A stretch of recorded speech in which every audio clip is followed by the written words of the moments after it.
ladies and gents. We're going to do more of a personal video today about where I grew up and how I grew up. This is at the request of Mohammed, who's doing the YouTube videos at the moment.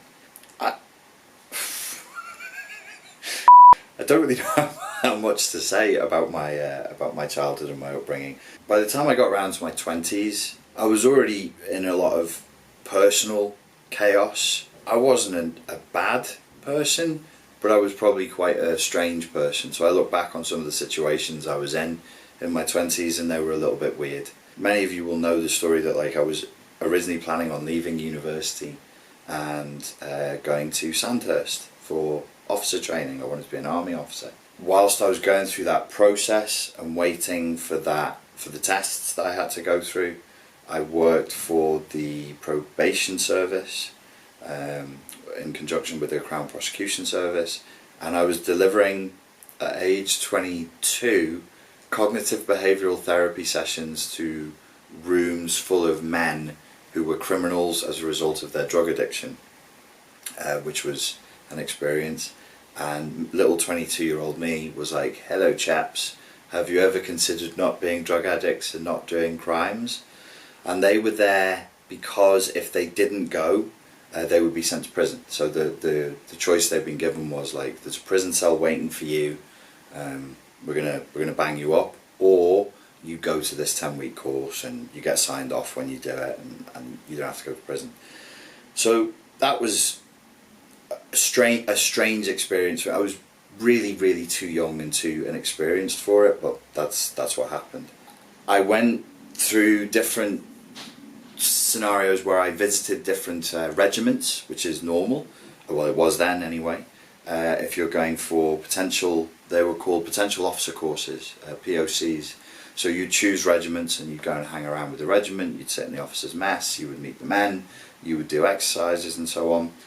This was a long time ago. This was actually the pre-9/11, and I had a fantasy for a while, like a month or so, that like my grandfather, who was in the, it was my great-grandfather, was in the original parachute regiment, who I'm named after. I'm called Richard, he was Dick. He fought in World War II. He was in the parachute regiment, and they would use gliders to go into battle. On one such occasion in France, he was in a slit trench and he was hit in the head with a mortar that didn't go off, but it hit him in the head, and then it bounced off his head and gave him a brain injury that meant he could no longer see through one eye, and then it went through his arm and chopped his left arm off. So I thought he was really cool when I was a kid, because he had like one eye covered and no left arm, and he looked like a pirate. And he was the headmaster of a school. He was a teacher, and he liked kids, and so he would always play that role, because that's what I thought. I'd be like, oh, he's a pirate, and he'd play up to that. So I wanted to join the Paras as well, and I went to Aldershot. Where they beat the living fuck out of me for 3 days, and they basically said, you are too fat and not fit enough to be a para, but we would consider you. The officers were really cool actually. They said we would consider you. I'd just given up smoking, and they told me that was a mistake. So when I turned up, my lungs were cleaning. I wasn't fit enough. That's not the reason why I wasn't fit enough, but it made things way worse. And they were like, look around, like some of our PTs, they're smoking, and they'll smoke at the beginning of what do they call it? A tab. So when they do that, it's a tactical advance to battle. So they get the gear on, and then they do, like, it's not running, but it's a fast march.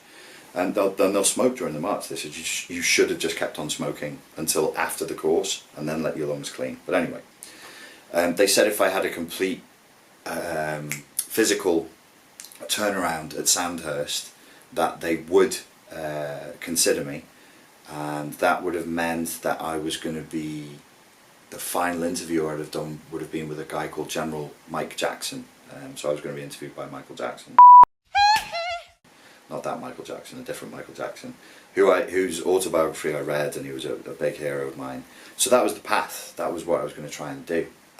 Before the final RCB, the final test, the night before, I stupidly went out with my friends, and long story short, I went to a gay club and was gay bashed, as it's known, and I was glassed which is a phrase that we have in the UK because it happens so often, which when you say it outside of the UK to other English speakers, they're like, what even is that?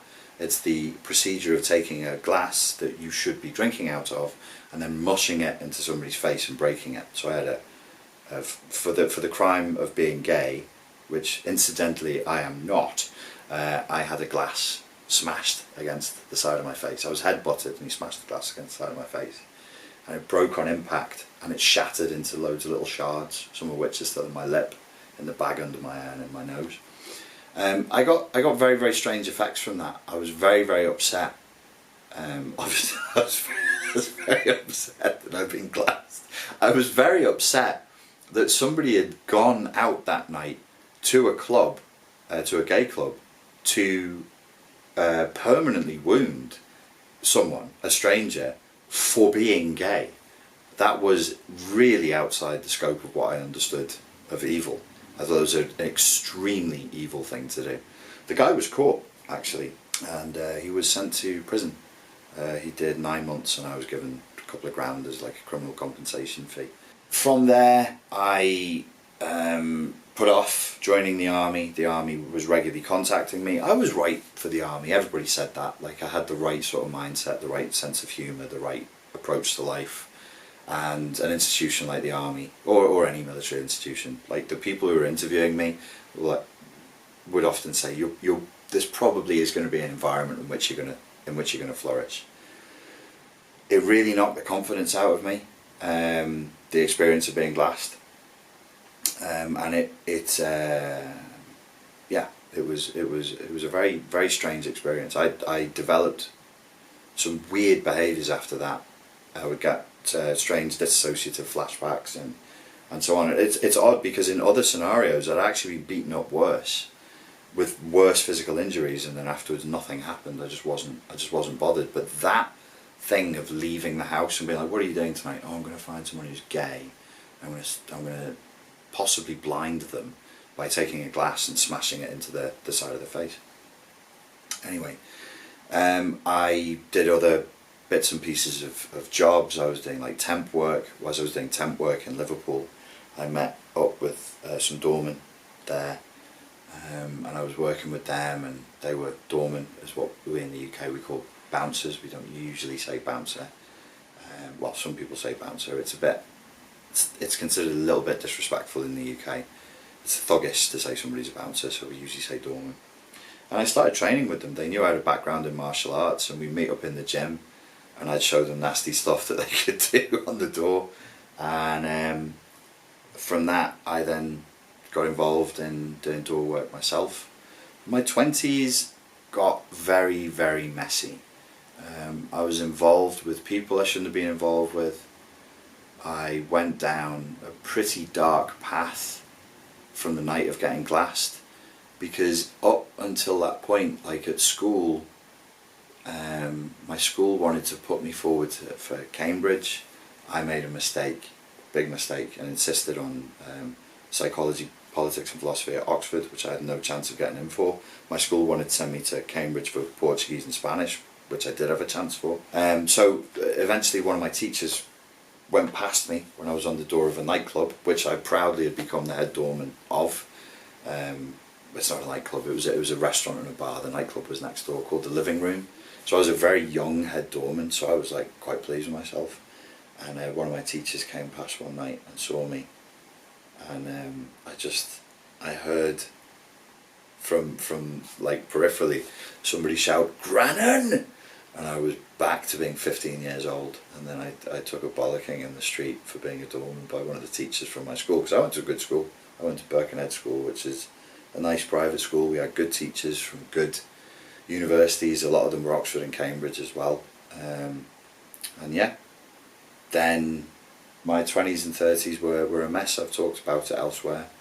I was involved with drugs. I was involved with silly bits and pieces of criminal activity. Nothing, I wasn't in the mafia or anything, but like I was around people that I shouldn't have been around, doing things that I shouldn't have been doing, and it got very, very chaotic and very, very dark. It's a very, very bleak period of time for a while. I'm not sure that I have any great wisdom to impart from that period of my life, other than, I'm aware of how trauma can send people in the wrong direction, and I'm aware of how being around traumatized people who are raised in poor, violent environments, can develop highly narcissistic and highly psychopathic traits simply to survive in the environments that they've come from, and that violence can erupt anywhere at any time, and it always has unintended consequences. I have a background in martial arts. I can fight. I generally choose not to, because I never really know what the outcome is going to be. And I have a respect and a fear for karma. Karma shows up in weird and wonderful ways.